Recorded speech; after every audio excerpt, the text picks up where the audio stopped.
And a quick heads up, though all the episodes are marked with explicit, just to be safe, I do want to let you know that there are a couple teeny adult language words that end up in this podcast. And so if you should be concerned with that, grab a pair of headphones. If you think it's time to take a hammer to your bathroom scale and rip up the diet rulebook, well, welcome to Body Kindness. Hi, everyone. It's Rebecca Scritchfield, author of Body Kindness and host for this podcast. I'm a health at every size dietitian, a certified exercise physiologist, a former chronic dieter, and mom to 2 girls. Join me as I talk to guests about what it means to be good to ourselves and create a better life where well-being matters, not weight. Through these conversations, we'll reveal the challenging and surprising ways our culture keeps us searching for our worth and our appearance. So let's create a new view of health that's inclusive and built on compassion and respect for all bodies. Let's shake things up and let's change the game.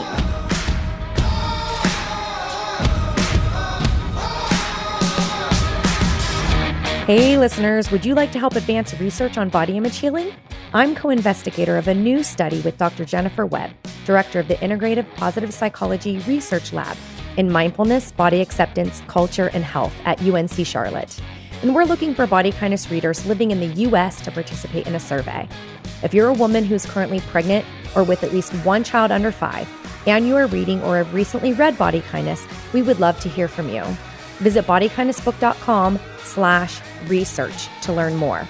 Those who complete the survey will be eligible to receive access to an exclusive web-based body kindness training with downloadable resources for pregnant and postpartum women developed by me. Please help us spread the word about the research study by sharing the link on social media. That's bodykindnessbook.com/research. And if you haven't yet read Body Kindness, there are a limited number of free ebook copies available. Visit bodykindnessbook.com/research. If you have any questions, please email me, Rebecca@bodykindnessbook.com.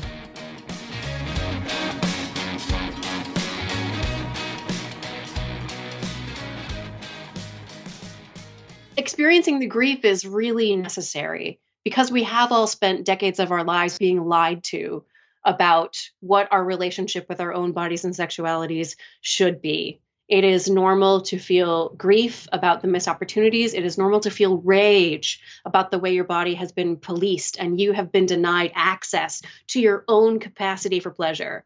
That's normal.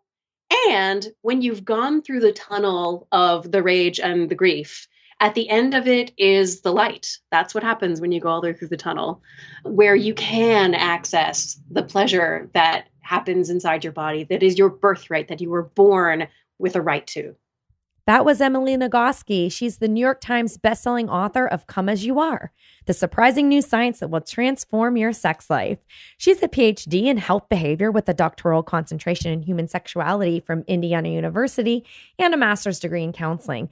Emily's mission in life is to teach women to live with confidence and joy inside their bodies. And I'm so excited to bring you this podcast full of helpful information.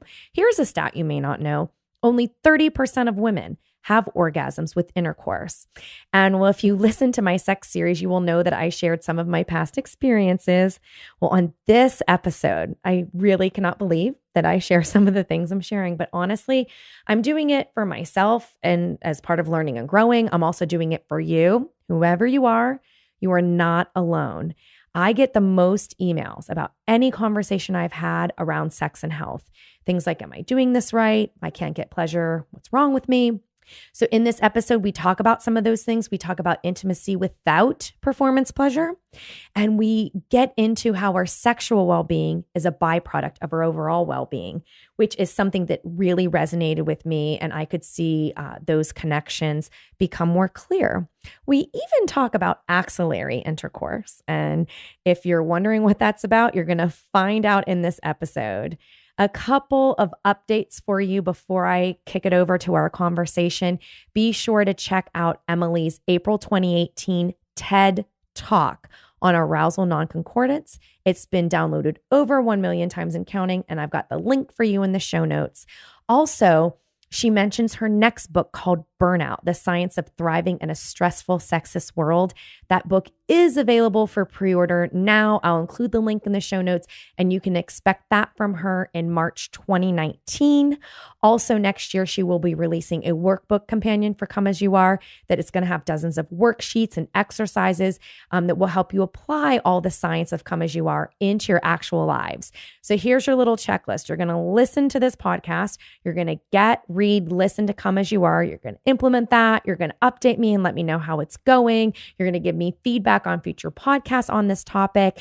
You might be interested in listening to the TED Talk, pre-ordering at least the Burnout book for now. Emily will be back when these books are out so we can talk about those topics when the dates get closer. I really hope you get something powerful and meaningful and important in your life out of this podcast. Here we go.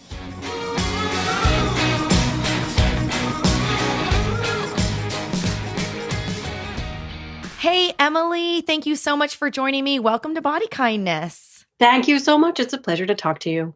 I am just so excited to have the opportunity to talk with you today because you have personally helped me in my own life. And I wanted to start by sharing that with the listeners.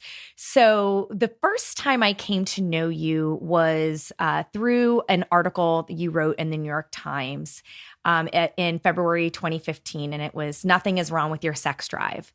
And it was so important that I read it at that particular time because I had just had my second baby was around 6 months old. And, the second one actually came after, sort of that, oh, you can't get pregnant when you're nursing, surprise anyway.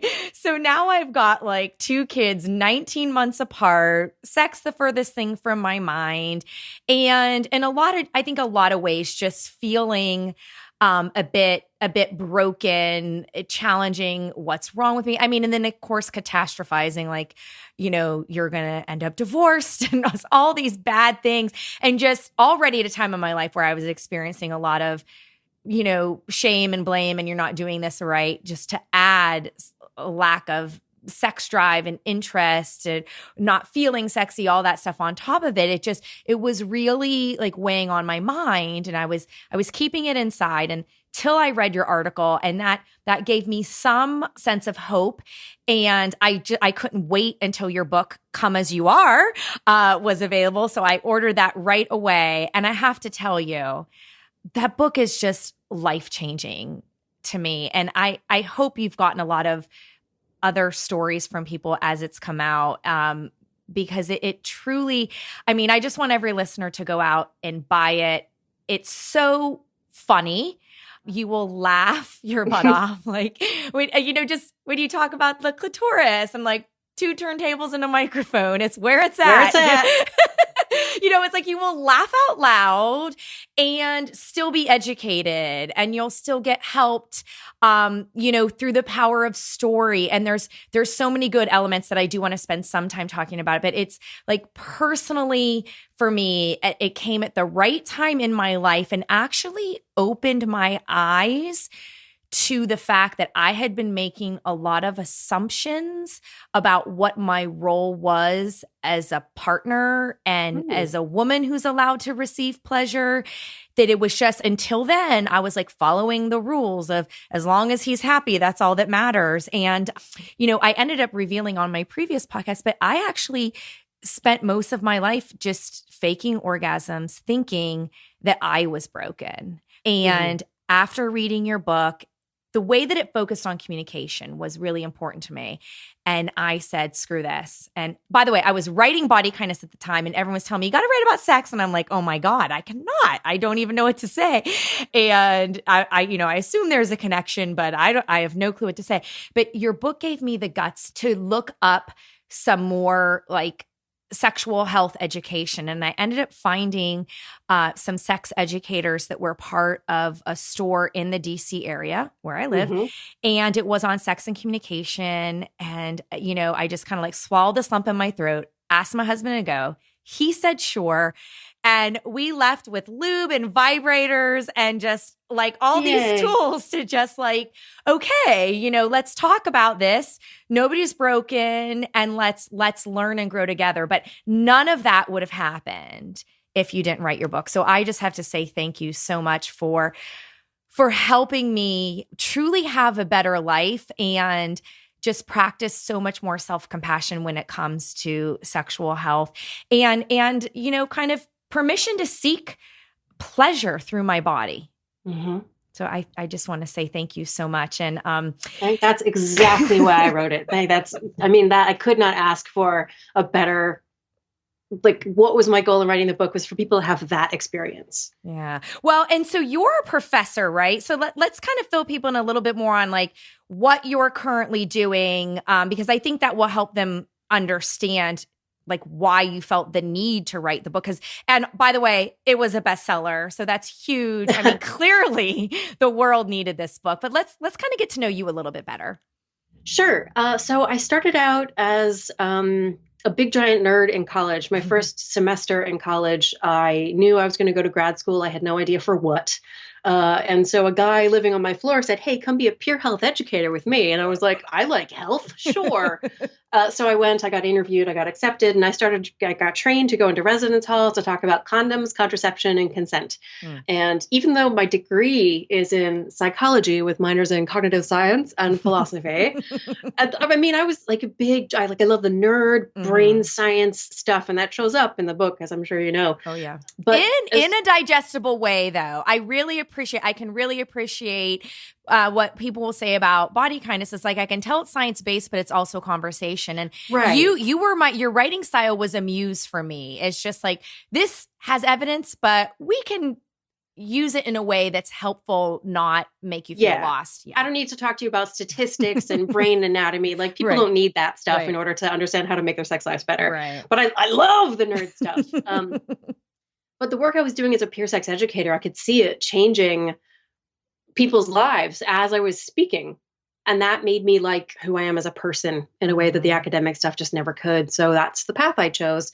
I ended up going to Indiana University for a master's degree in counseling psychology. I sort of was thinking like, will I be a sex therapist? Turns out I did my clinical internship at the Kinsey Institute sex therapy group and learned there that I am not a therapist. I am an educator, naturally. And so I continued on to get a PhD in public health with a concentration in human sexuality. And again, my dissertation was supervised by folks at the Kinsey Institute. So I got tremendously lucky in who my academic supervisors were. And then I went on, I worked for 8 years at Smith College. I was the director of wellness education and a lecturer where I taught a class called Women's Sexuality. And I had been teaching college students and grad students sexuality for 15 years by 2010. And then I started teaching Smith students, and man, they are not ordinary human beings. They kicked my ass academically. This is a 100 level class, but there were 187 of them. And on the very first day in class, it was the anatomy lecture. I always start with the anatomy. A student raised her hand and said, "Emily, what's the evolutionary origin of the hymen?" Oh, geez. And I had never been, 15 years as a sex educator, I had never even wondered. So I was like, this is not going to be an ordinary semester. They're going to kick my butt. And they did. I shoehorned all the science I could into this entry level class. And at the end of this really tough semester, my last question on the final exam was, just tell me one important thing you learned. It can be anything. Just take the questions. You can have your 2 points no matter what, because that matters a lot, getting the 2 points. Just tell me what you learned. And I thought they were going to say, oh, the evolutionary biology or the attachment theory or arousal non-concordance. No, more than half of my students just wrote something like, I learned that I'm normal. I learned that just because I'm different from other people doesn't mean that I'm broken. I learned that I can be different from my partner and neither of us is wrong. So I'm sitting in my office grading final exams with tears in my eyes, thinking, I don't know what happened, but it seems to be really important and I want to do it again. And I want to do it on a larger scale. And that's the day I decided to write Come As You Are. And I mean, when you were writing it, were you like, I know this is going to be a bestseller, or were you no idea? You're like, whoopsie. I mean, that's hard to do. It's very hard. And was it your first like non-academic book, or do you have others? No, so I've written a couple of little guides for Mm-hmm. Ian Kerner's goodandbed.com, but those Mm-hmm. are a few thousand words, and Mm-hmm. Come As You Are is 110,000 words. And I had to unlearn all of my academic writing talking about statistics and brain anatomy and all that stuff. It was really very difficult to write. I had to learn how to write a book while I was writing it. So, I mean, as you know, writing a book is Mm-hmm. like incredibly difficult. You spend a lot of time. I spent a lot of time crying on the kitchen floor, feeling like I have no idea what I'm doing. But it worked out. Yeah, that is definitely a natural progression. There's someone on Twitter who is writing. She's writing a novel though, so I just responded as a nonfiction, and she's like, it was a question about like, did you ever feel good about what you were doing? I was like, no, my book pretty much sucked the entire time in my mind, but the reviews say a different story. Right, exactly. But it's kind of like, perfectionism is not a good thing, but if you're writing a book, as close as you can get to perfectionism is probably going to turn out a book that's really helpful. And you've definitely Right. nailed that. And I think you really struck, I mean, the fact that it was a bestseller is definitely a testament to your writing and the content, that it speaks broadly to folks. And you mention in the book about like our culture needing to be more sex positive. And so I'm just curious, why do you think our culture isn't, sex positive? That's a huge question, I know. But Yeah. but that to me is at the root, because I mean, I still get pulled aside if anybody mentions the podcast. Everybody pretty consistently, the sex month, I've had women in their 50s say, I finally had the guts, to tell my husband I've never had an orgasm. And, growing up, it was like my mom didn't even tell me where the parts were. And even people saying, I think it's linked to my eating disorder recovery, and just Absolutely. so many different things that clearly it's an issue that we're kind of like, hush, hush, we can only talk about this in the secrecy corner type thing. And I think it's really harmful. So I would love to know what your take is, like just culture, and then we'll bring it back down to individuals. Yeah. So the cultural level piece, honestly, what it comes down to is the patriarchy. Damn it. Literally the fundamental concept of Western culture that women's bodies are the property of the men who own them, first their families, and then the husbands who either buy them or sell them from their family of origin. That originates in, if you think of England in the medieval period, the man is the one who goes out and fights to defend the land and the food that grows there so that people can survive. Mm-hmm. And the women have to stay home to be pregnant and breastfeed. So women are part of the property that's being protected by the men. And because that's how the split was, morally speaking, people decided that's how the split was supposed to be, that there was something essential about the nature of a person that was defined by the shape of their genitals and their reproductive role. Mm-hmm. And that's the foundation of all this stuff. So until literally the 20th century, women were legally the property. If they got married to a man, their property all moved to the belonging of the man to whom they were married.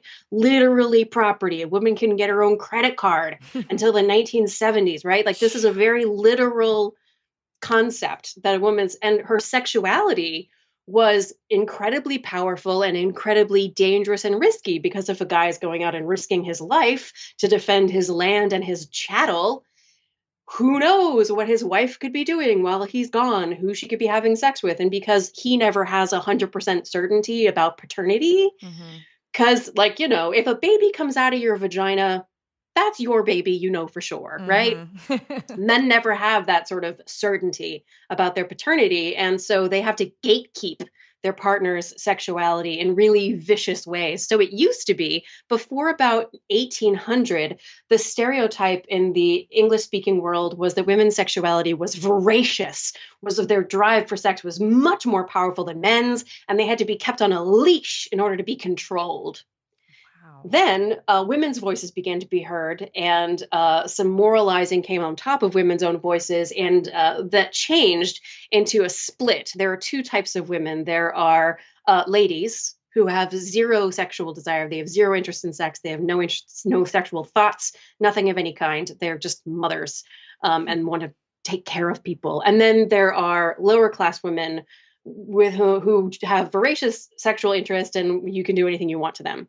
And that's sort of where we are now. And it was only with the maybe early mid 20th century that it began to shift, that women's bodies were no longer literally the property of men. And we began to take the idea that a woman was allowed to say yes or no and want sex and like sex separately from the interest of the man to whom her body literally belonged. I'm sorry, that's such a politically dark answer, but that's where it comes from, is the idea that a woman's orgasm is there for her partner's pleasure, comes from the idea that her body is there for her partner's pleasure and not for her own. Yeah. Well, no, I mean, that is just the reality. I mean, bodies are political, and I think it all does go back to power and control. And by the way, I am fascinated that a woman couldn't get her own credit card till the 1970s. Yeah. That's just a side note. I was like, really? Because that just feels super recent. And you know what also feels recent is it took more than a decade before a woman could get a prescription for the pill if she was not married. And if she was married, she had to have her husband's permission. Oh my gosh. That's insane. This is very recent history we're talking about. Yeah. And I guess so, for me, so I'm 40. So when I was Me too. Okay, yay, hooray, same age. So I feel like I'm trying to think what was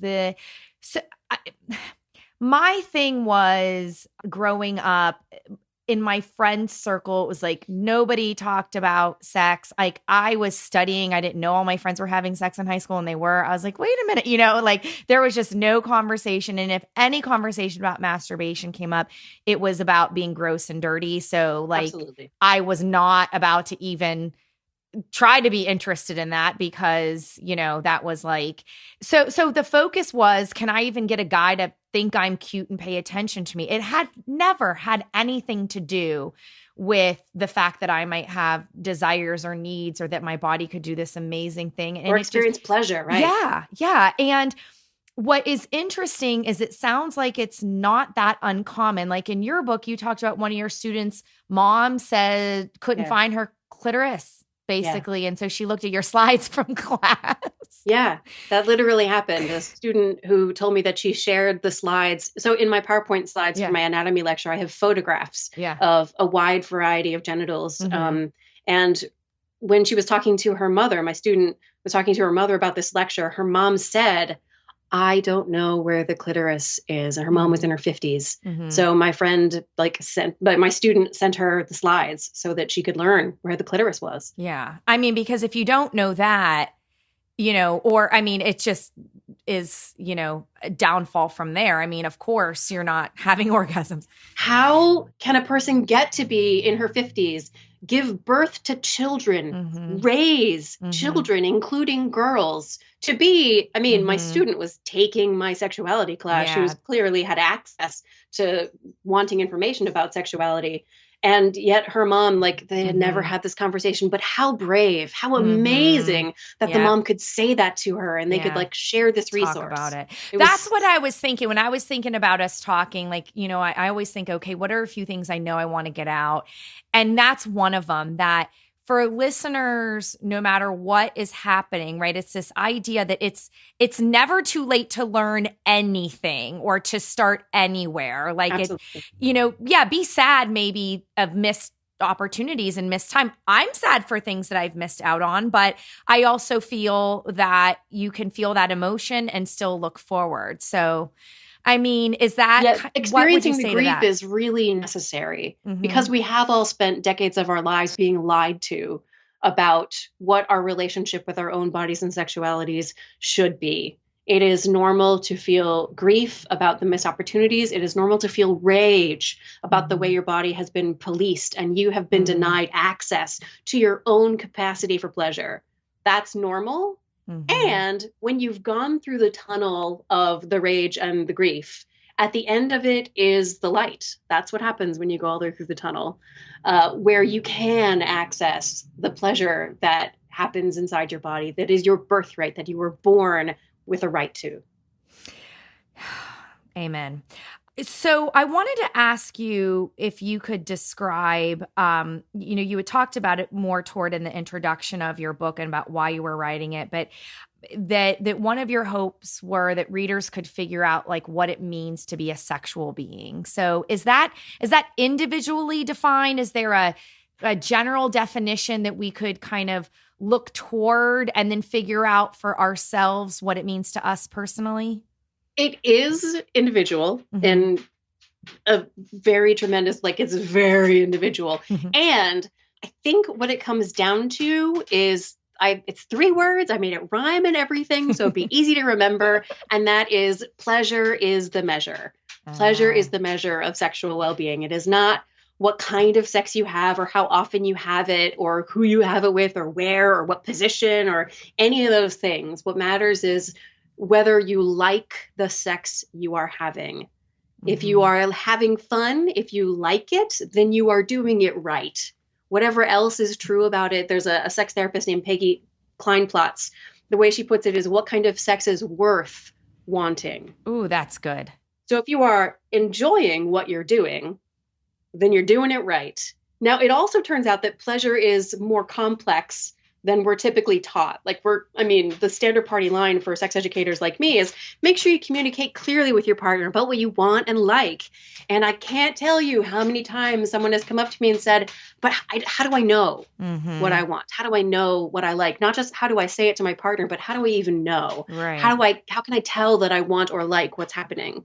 Because we're so disconnected from our own sexualities that we, as you were saying, if our partner is happy, then we feel like, well, I've done my job. Right. And we don't even consider whether or not it was what we wanted and liked. I mean, yeah, for me, it was just like another way that my body was betraying me. Like, you don't weigh what you want to weigh. You're not as tall as you want to be. You don't look like your friend and you don't know how to have an orgasm, so it was just another thing that I couldn't trust. And so there was no sense of worthiness, to try to say, no, actually, this, it's not me, and it's about doing that exploration and that figuring out, and like I said, I didn't get there until I read your book and just kind of felt moved by the stories and saw, this, and interestingly, this is the first time I'm realizing this, but I had gone from like a chronic diet or a body basher to like as, empowered and confident as I could be. And just, so maybe that also correlated with the fact that I was at a different place in life where I felt like my body deserved to receive pleasure. Absolutely. That then I could be open to, facing that maybe I'm not broken and that maybe there will be something that can be done. Yeah. So I'm going to be nerdy for a second. Yeah, do it. So chapter 2 is about the brain mechanism that controls your sexual response. And it's the dual control mechanism, which is, so if it's a dual control mechanism, there must be 2 parts to it. And the first part is the one we're all sort of familiar with, the sexual accelerator, which responds to all the sexually relevant stimulation, everything you see, hear, smell, touch, taste, or crucially imagine, that your brain codes as sexually relevant. And it sends that turn on signal, right? But at the same time that that's functioning, and it's functioning at a low level subconsciously all the time, including right now, but at the same time that that's happening, your brakes, which is the second part, is noticing all the good reasons not to be turned on right now. Everything you see, hear, smell, touch, taste, or crucially imagine that your brain codes as a potential threat. And when you have those self-critical feelings about your body, when you believe your body is wrong and broken because it does not match the culturally constructed aspirational ideal, are those self-critical thoughts and the shame and the judgment, is all that hitting the accelerator? No. Oh, all of that stuff is just like a giant foot on the brake. Yeah. And so for a lot of people, it doesn't matter how much stimulation you put on the accelerator. If you try to drive somewhere with your foot on the gas and the brakes at the same time, You may get where you want to go, but you're going to burn a lot more gas. It's going to take you a long time and you're going to burn out the engine. So until we learn how to let that stuff go and release the brakes, our accelerator won't be freed up to help us access the sexual pleasure our body is capable of. So that's very, very interesting. Because I also get comments from people like, you know, like, I don't want to see my, like, I don't want to have sex because I don't want to see my body. And so I have to heal my body image fully until, you know, before I can, you know, have this great sexual experience or something. And like, I don't agree with that like one has to come before the other. But if you've I also ever met get anybody who's saying. healed their body image, no, fully, that's can true. I meet them? Oh my God. True. Like, I do this for a living and I'm not there. Yeah. No, that's absolutely true. And, but it makes sense what you're saying. And so really, you know, I mean, we all have brains. This is a part of our brain we can't control, but it sounds like any steps that you are taking in working on your body image, like self-compassion, you know, like if you're exercising, it's about joy and not punishment, or, you know, throwing away your diet books, things like that, that, you know, you going and finding clothes that you like, you know, not just, you know, I don't know, clothes that, well, I guess, you know, like, well, actually that's something that's not totally in your control, right? Because in larger bodies, they don't always make clothes that you would wear and that can hurt you. Yeah. And the process of shopping, like, oh my God. Yeah. There's one of my favorite things about self-compassion is that you can turn with self-compassion toward your own self-criticism. Okay. You can notice that self-criticism happening. You can notice my sag and the cottage cheese of the thing and the droopy and the face and the whatever, and be like, yep, that's my self-compassion. It's okay. Self-criticism. I know you're trying to help me conform with the ideal that I got taught that I didn't pick. I appreciate your help. I know you're just trying to be help. And I'm going to ask you to step to one side temporarily, because you can have those self-critical thoughts literally any other time. Right. But when you're doing something sexual or trying to like connect with your body in a pleasurable way, you just temper it. You notice those thoughts, not in a like, oh, I'm supposed to stop beating myself up. Why can't I stop beating myself up? Just be like, hello, self-criticism. I'm going to ask you to step to one side just temporarily. Yeah. And so that would be an important action to take so that you can acknowledge the things that you are doing that are more like self-care. And if I understand right, maybe that will help you press the accelerator and lift the brake in that dual control. That practice of self-compassion toward so there's a phenomenon called spectatoring, where if you're in the middle of some sexual pleasure type things and you're not experiencing the pleasurable things happening inside your body. Instead, you're sort of noticing how your body looks. You're kind of watching like the movement of your saggy boobs and the like stuff on the back of your butt or whatever, thinking about your facial expression, what your partner's seeing. And all those thoughts are not hitting the accelerator. The anxiety about it is hitting the brakes. So the evidence-based intervention is a mindfulness practice, essentially, where you notice that your attention is on those other things. You let those thoughts go and you return your attention to the pleasurable sensations happening in your body. And what happens next is your thoughts again shift to the monitoring, the watching, the not noticing the pleasure, but noticing the critical stuff. And you oh, hello, self-critical thoughts. You let those thoughts go gently and you return your attention to the pleasurable sensations happening in your body. This is easier to do by yourself at first, and gradually with practice, like if you try it several times a week for a month, it becomes very intuitive and automatic, where you don't even have to intervene consciously. Your brain will automatically be like, it's like closing the door on your dog when you want to have sex. Like, you're not welcome in here right now. And the dog or your kid, right? I mean, it is what it is. I was thinking dog, because the dog may be like standing right outside the door waiting for you the whole time, and like that's fine, but he's not allowed in right then. Kid, you don't necessarily want standing right outside the door. Oh, yes. That's when it's like, what's your favorite TV show? Let's put it on. Yeah. No, that's so good and very helpful because, I know a lot of listeners are struggling with body image and kind of like feeling like enough to take that first step. And, part of what I think also helps is just like the straight up education with the idea of you are not broken. And I was floored to hear you share in the book that when it comes to having an orgasm with intercourse, that it's only 30% of women achieve an orgasm with intercourse. But that seems, it was a relief for me to hear because that seems like nice and low because again, that was like, what's wrong with you? So I think helping us understand how that all comes into play, that it's not necessarily true that we're supposed to be able to come through intercourse. Just from intercourse alone, yeah. Yeah, only about a quarter to a third of women are reliably orgasmic from, in the research, they call it unassisted intercourse. Which I find hilarious, yeah. And the remaining 2/3 to 3/4 are sometimes orgasmic from penetration, rarely orgasmic from penetration, or never orgasmic from penetration alone. Almost all women are able, if you're interested enough in sex to want to have an orgasm, you almost certainly can. I know of women who have their first orgasm after menopause because that's just how long it takes them to like break through to a sense of permission to access their own sexual pleasure. There's nothing wrong with them. It's just they got taught a lot of stuff that hit the brakes, and it took them some time to learn how to let the brakes go and how to actively stimulate their accelerator. But even if it's been, decades and you haven't had an orgasm, you can absolutely learn how. The most efficient way to have an orgasm for the first time, of course, is to get a big old vibrator.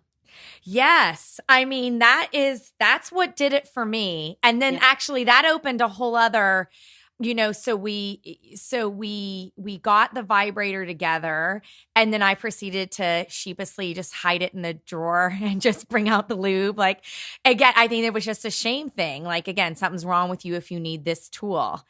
Right. And I don't remember. It's not natural. Yes. Or well, like you said in the research, an assistance device or something. Right, But I can't remember exactly what happened, but it was just kind of like, screw it. And I was by myself and I've never told anybody this before. I can't believe I'm about to say it on the podcast. I remember right before I came, I said, "What's happening?" That's awesome. Yes. I was like, "What's happening?" And then it was like, boom, boom, boom, boom. And then I was, after like that sort of high, whatever's happening, oxytocin or whatever's happening, like that was like amazing. And when that wore off, then shortly after, like the rage set in, like, holy shit, what have I been missing my whole life? But it's interesting and I'm interested in your take too, but I had that sort of, okay, well, for the benefit of our relationship, I've got to prove to my husband that he can give me an orgasm and that we don't need this thing. And, long story short, I'm grateful to him because he would kind of say, like, let's use this right in the bedroom. And that made it easy on me. So, but your partner might not say that. So maybe how we can help people with that. And then even to the point of, I have learned to enjoy, like everything we're going to enjoy. And sometimes it's like, we know it's a time sensitive thing. And so we're like, okay, without being anxious about how little time we have or who might walk in or whatever, just let's make the most of this and enjoy ourselves to the best we can. And that even if it means, that like we finish and I still haven't had my orgasm, that, he can leave and go and take care of the kids and I can finish. And it's just like, it's like nobody cares, And I was so worried what it all would mean. And at the end of the day, I know I'm just one person, but we just don't care. So I don't know what your thoughts are on like people bringing devices in and shame they might feel about being broken or not. I think, you're clearly talking about pleasure in the measure and it is individual what works for you. But maybe you could lend some insight into like people who are feeling inadequate with vibrators or assistants and how it works in relationships. Yeah. So sometimes partners feel threatened by a vibrator, especially if that vibrator can give you orgasms or especially give you them faster than your partner alone can, because the mechanical stimulation is more intense than anything any human being alone can provide. Just in terms, but like the relationship you have with your vibrator it is a mechanical device that like creates a particular kind of stimulation, as opposed to your partner, who is a person whom hopefully you really like and respect and trust. And the fact that you're engaging sexually together has meaning and importance and pleasure all by itself. So the addition of the mechanical device is just another tool by which to express the pleasure that you two experience together. So if your feeling about your sexual connection together is that it is a chore and shameful and there's something wrong with you, then of course, if you bring a toy into it, you're going to feel that way about the toy too. So if your sense of connection, sexual connection with your partner is about pleasure and celebration and connection and trust, then you extend that to the toy. And that's all it takes. So if you have a positive relationship with a vibrator, but your partner does not yet have that relationship with your vibrator, what you do is introduce it as like your very good friend whom you would like to introduce. I love that. Because if your partner is worth their salt, then they are interested in your sexual pleasure. And if you're like, I know something that gives me sexual pleasure, you want to help? Right? Like they should be into that. And if they feel threatened, that's cool. I get it, because they, like the rest of us, grew up being taught that there's a script that you're supposed to follow for how sexuality is supposed to work. You're supposed to put like one set of genitals inside another set of genitals and you move around and there's wetness and then boom, everybody has an orgasm probably simultaneously. And if it doesn't happen that way, then there's something wrong. And also your orgasm is a marker of your partner's worth as a human being. So no pressure, but if you don't come, they're an inadequate person. So like no wonder women fake orgasms all the time. Yeah.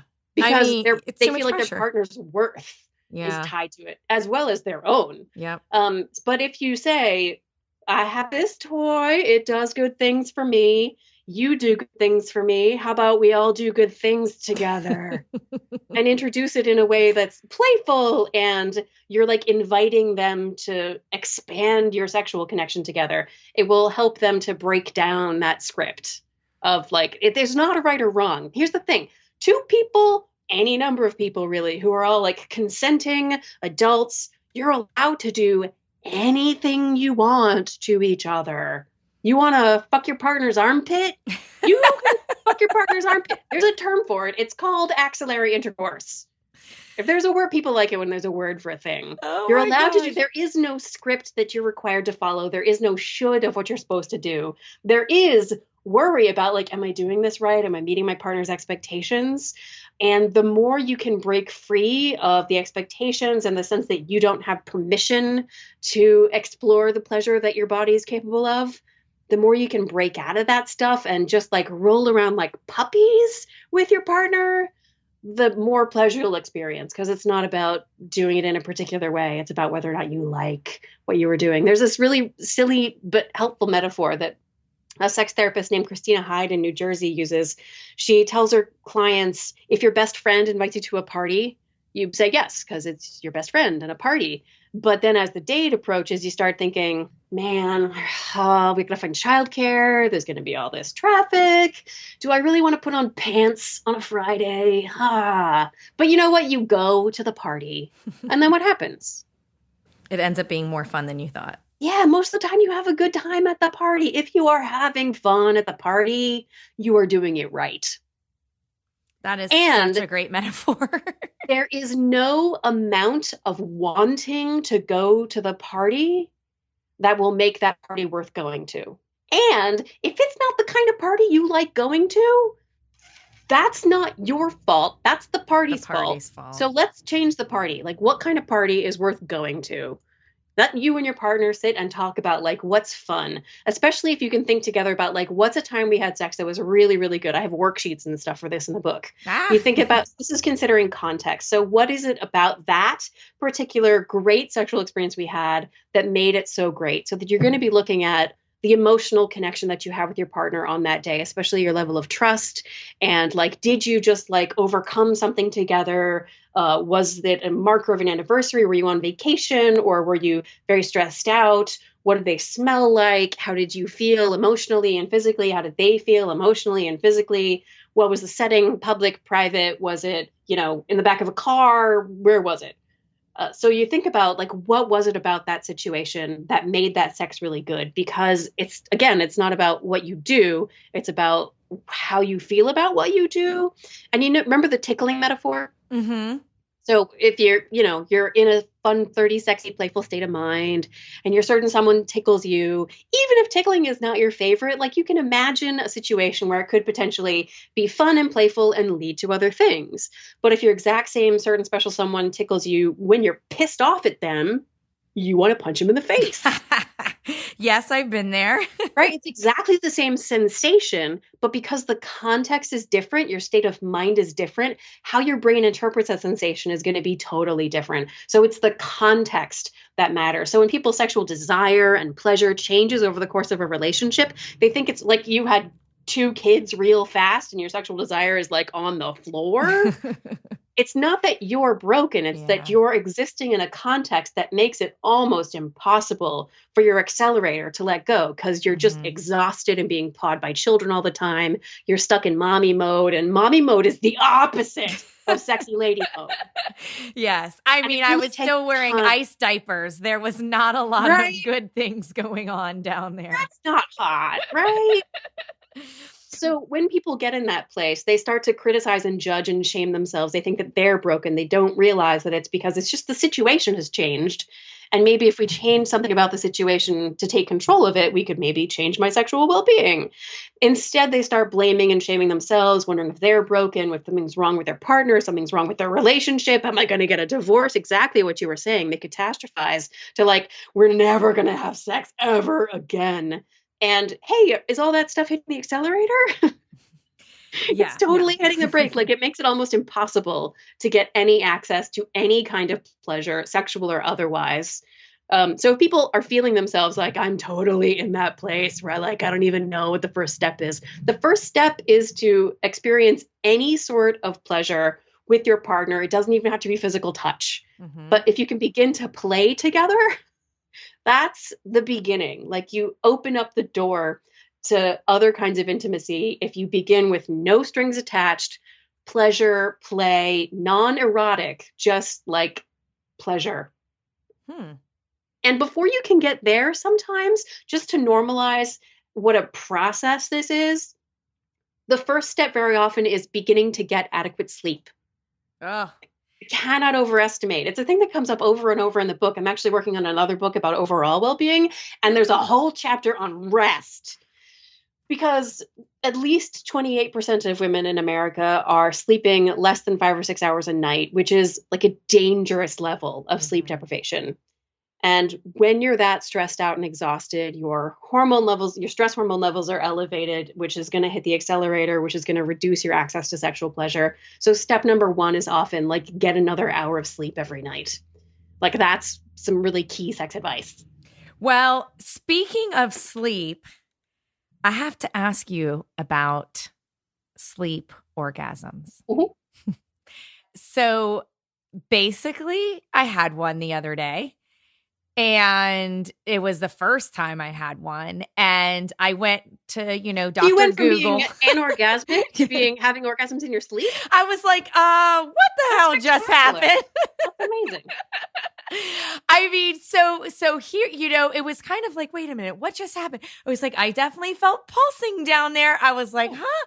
And I was like, it must have been coming out of REM or something because I was waking and I could remember there was a whole sex scene scene. I was like, oh, and I don't know who the other person is, but it wasn't my husband. But anyway, I love him dearly, but that's just the reality. And so anyway, I went to, Dr. Google, where everyone goes for the first bit of information. Sure. And I saw this article, sleep orgasms are a real thing. And I just, went to Facebook and shared the article in sort of this way of, how do I share this and not like, this happened to me, did this happen to you too? But so I was like doing research for an upcoming podcast. I literally have 5 texts on my phone from friends who actually have my number. And then I got a ton of messengers on Facebook. So lots of likes, no comments on the post, but Facebook messengers saying, this happens to me. What can you find out? And so, as promised, I am just curious about what this is and what we should know about it. I forget, there is research on how many women report having orgasms in their sleep, but I forget what the percentage is. It's somewhere. Nope, I'm not going to remember what the percentage is. Okay. I really have no idea. Well, but it's totally it. a thing that's happened. It has also happened to me. It's happened to lots of people. And it's, as you say, it's a product almost always of REM sleep. The REM dreaming is hyperassociative. So the job of REM sleep is to link together ideas in your brain that are as far apart from each other as possible and to like put them together. And it takes everything that's happening. So you might have been like researching sexuality stuff for the podcast or like thinking and talking about sex with your partner or something else. And so sex was in the mix of stuff that happened that day. And so it got thrown into the pot, the melting pot of what your brain was choosing from to have a dream about. And your body responded physiologically, which is just like the thing that happens sometimes, the way people talk in their sleep sometimes. And it's, totally normal and just one of those things. Yeah. So one of my friends said that, because I guess she'll like, basically my husband heard me and I woke him up one time, so anything from something like that. And just, I mean, I don't know. I mean, I guess it's not necessarily age dependent, but I kind of got a little bit curious because again, it could just be my friends who we all happen to be like 35 to 45 range, but I don't women also hit a sexual peak a little bit later, or is that just unrelated to whether or not you're going to have?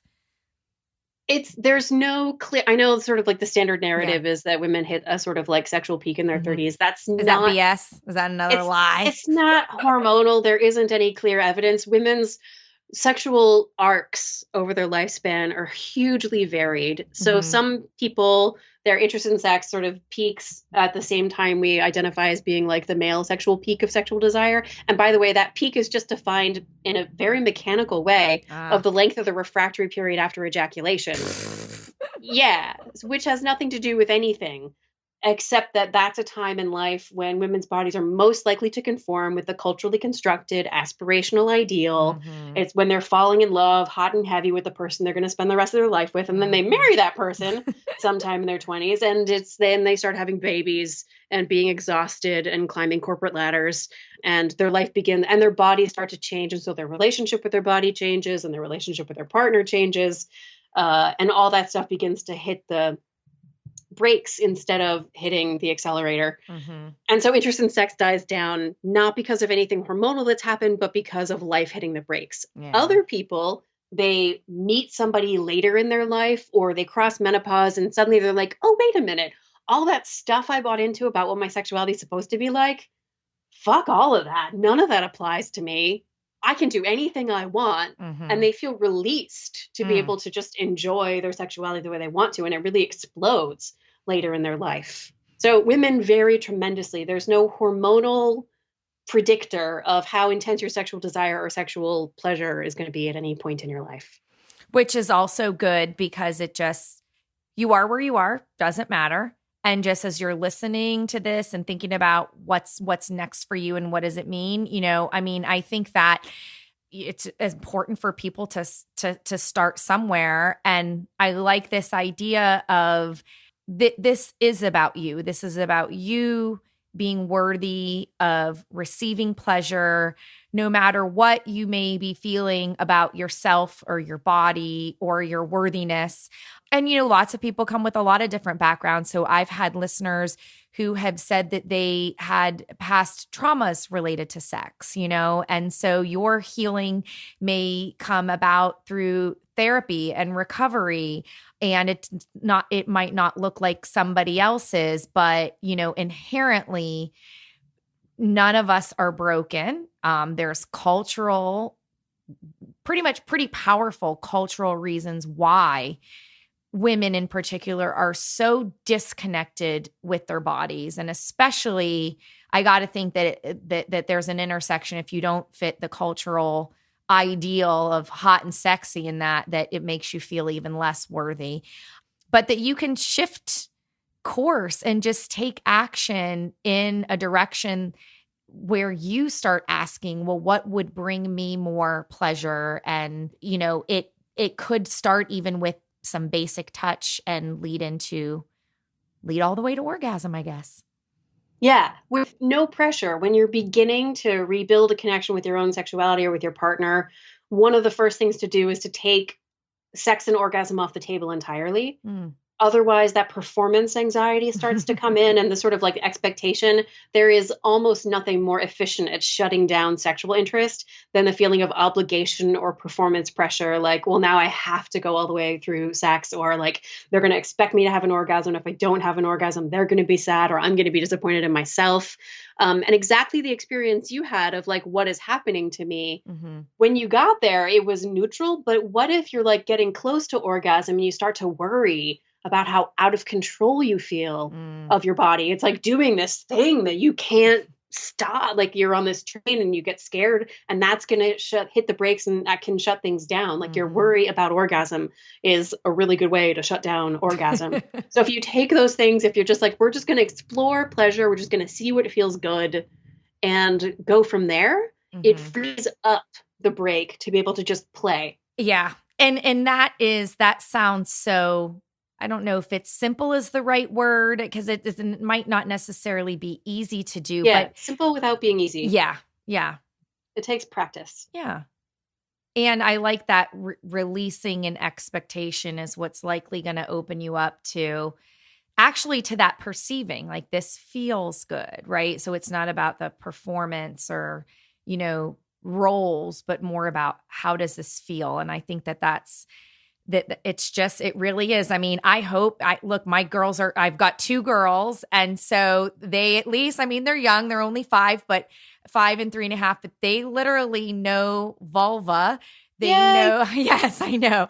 They know the parts, they know vulva, they know vagina. They'll look and I just straight educate them. It freaks my husband out a little bit, but he's like, okay, this is your territory. I'm like, it is just education. It's no different than elbows or other body parts. And, they know the word penis because it's in one of their books, and they'll kind of giggle and, but I just hope that I continue to normalize and just do the best I can as a parent.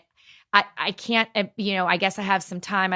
Can't really say I have the answers right now. And hopefully there are people who will be able to help. But I do think that, you can't expect the schools to teach that a clitoris is about pleasure or giving good feelings, and that it is a body part, So I have a feeling there's going to be a lot of work there, but I'm not going to create the kind of freedom for my daughters if I'm afraid of engaging in conversation. Yes. And that's the most important thing a parent can do in trying to raise their kids to be free of the crap that we got raised. But I know it can freak people out a little bit to think about having their kids grow up to be like adults who have access to sexual pleasure. But like, think about what the alternative is. Do you want them to grow up to be sexually like shut off from their own bodies and not even know what pleasure feels like? But so the most important thing a parent can do is to notice when they have that flash of affect of like, it doesn't feel, I feel good. I remember when I asked my mother for the first time what the word vagina meant. Mm-hmm. I don't remember her answer, but I do remember this instantaneous emotional response she had of like, what the fuck? I can't know. So what that taught me as a little kid was whatever this vagina thing is, it is a source of shame and fear. And so that's what I learned growing up. And like, we're all going to have those when your kid asks you these questions. There's going to be a moment when you're like, I'm going to take a deep cleansing breath, and then I'm going to respond as if my child just asked what an elbow is. Mm-hmm. Exactly. It's just normal. And I'm going to, so the best thing a parent can do for their kid in terms of raising them positively around sexuality is to reckon with their own shit. Yep. Yep, absolutely. So I'll keep going to the stores and buying the toys and doing all those things because, and just healing. I mean, but that's also powerful, right? So be grateful for all the healing I have been able to do around it, because it's just going to help prepare me for the most loving way I can introduce sexuality and sex to my girls. And they deserve that. They have a right, and it's my responsibility too. That's a way I can mother them, even if culture's not caught up to where we need to be. Right.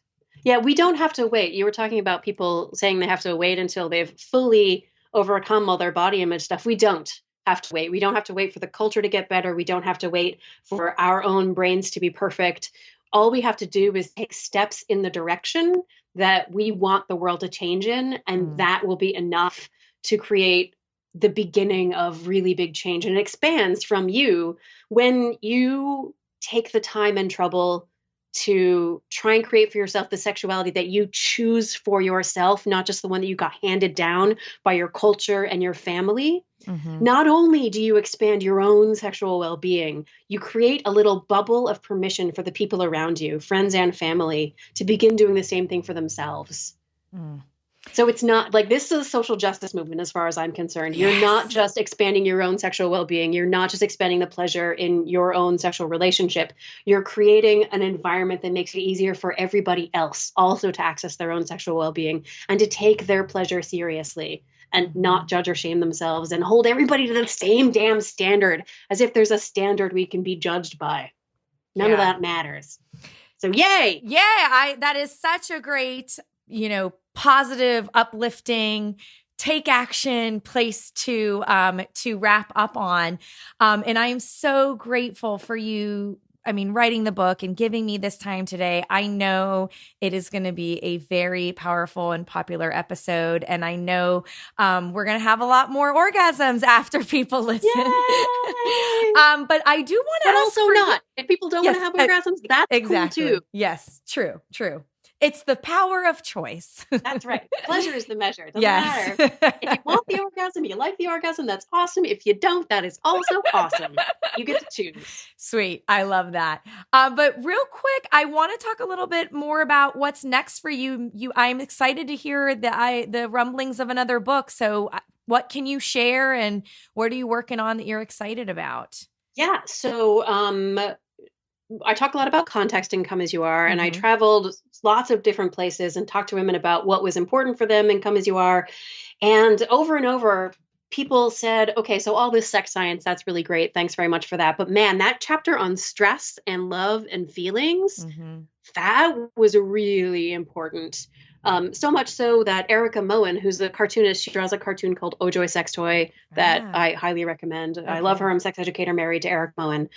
She sent me a story about the night her husband had a seizure and how she almost passed out when she was calling 911 because she was so panicked and stressed out that he ended up being fine. They got back from the emergency room, and she would, even though everything was fine, she was still like keyed up and wired and exhausted. And she remembered what she learned from the stress section of this sex book. And that's what helped her know what to do in order to take care of herself in that moment. So that was tremendously impactful. And I told that to I have a twin sister who I talk about in the book. So I talked to my sister about this, and she was like, well, yeah, of course, because nobody ever tells us how to feel our feelings. And my sister was like, and when I finally learned how to do that shit, it saved my life twice. And I was like, we should write a book about that. So that's the next book. If Come As You Are is about women's sexual well-being And it turned out the best predictor of women's sexual well-being is their overall well-being. Wow. The second book is called Burnout, and it's about women's overall well-being. Burnout is specifically emotional exhaustion, the feeling of being overwhelmed and exhausted by everything you have to do, and yet being worried you're not doing enough. Oh my gosh. I need it now. When is it going to be out? We don't know yet. Probably next summer. Okay. Oh, that sounds so amazing. And I would love to have you both on when you're releasing it. We could have we could have a chat on burnout, and I'm sure I'll be able to relate to that one too. Yeah, that's the thing. I haven't talked to anybody who's like, yeah, I just never had that feeling. Yeah. Well, yeah, exactly. You're exactly right. And we have to talk about that too, because I got to imagine that it hits home. It's what I see with clients a lot. It goes back to the labels of the role, but I'm supposed to enjoy motherhood. I'm supposed to enjoy having a career too. And I'm supposed to, and what you end up doing is like giving, and you kind of have nothing left in your cup. And It's really like, is this it? And it absolutely harms your well-being. And, it's like, really, is this about, this is life. This is what it's supposed to be about. And I think we're getting a lot of that wrong. I don't really think that we're truly living well. And, our culture, again, doesn't set us up to have the time and space we need. But I do think it's an area where we can do a better job at taking charge and trying to be satisfied with good enough. So, and it's like sexuality. It's an area where we've all been lied to our whole lives about how our bodies work. Yeah. Like nobody ever tells us the truth about like what our genitals are shaped like and how they work. Like the thing about how to have orgasm, like everybody lied to you for decades, which is infuriating. The thing is, people have also been lying to you for decades about the amount of sleep a human being is supposed to be able to get and still be functional. Right.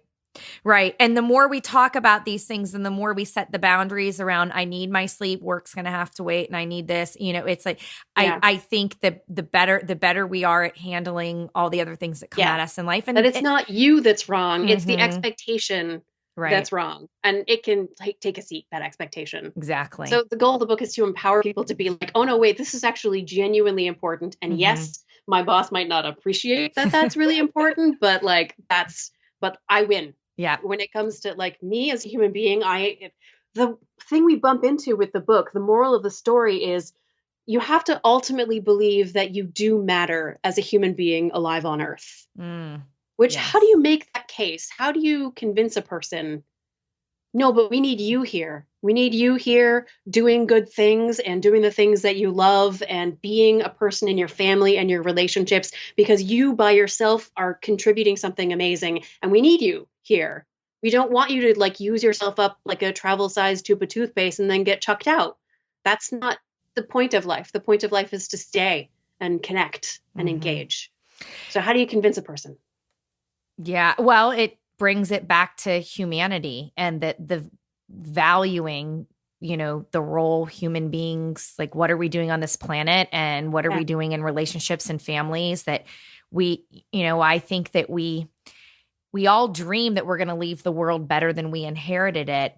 But I think to the point of burnout that you are actually risking not doing that if you aren't, looking at how your well-being influences your potential to bring goodness into the world. Right. Hurry up and write. Yeah, I'm working on it.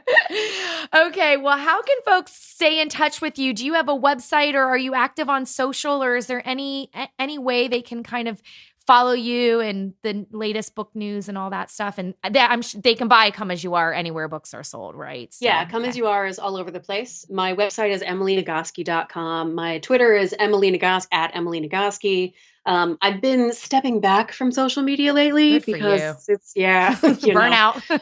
Yeah, exactly. Like I've got other things I need to focus on. But so the website has my calendar and links to my blog posts and all that kind of stuff. Wonderful. Well, thank you for giving me the time today.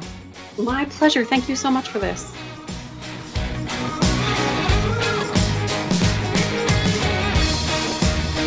And that's a wrap on today's show. Let's continue the conversation on Facebook. Just search Body Kindness Podcast and click to join.